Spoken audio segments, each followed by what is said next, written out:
So dekat sini kita ada Alpha X SC Gold yang tahun baru pun ada. Jom kita review.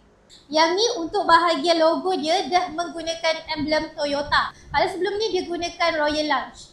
Datangkan dengan 3 LED light. Lepas tu ada sequencer light tapi dia ada separated light blend in dengan dia punya front grille. Ada modelista body kit. Armrest dia yang tinggi dan lebih besar daripada varian yang sebelum ni. Ada charging port juga. Untuk Alpha ni ada emblem Royal Lounge dekat bahagian kiri dan kanan. Serta ada aksesori chrome didatangkan sekali dengan memory seat. So dekat sini pun didatangkan dengan cup holder. Nak simpan balik boleh. Kita menggunakan display inner mirror dan dekat bahagian infotainment dia lebih besar serta control aircon ventilation seat dekat skrin sahaja. Dekat bahagian belakang ni ada aircon, ada charging port juga. Dan dekat sini ada lagi tempat untuk letak barang serta dekat bawah ni pun ada juga storage box. Dan untuk roof shade.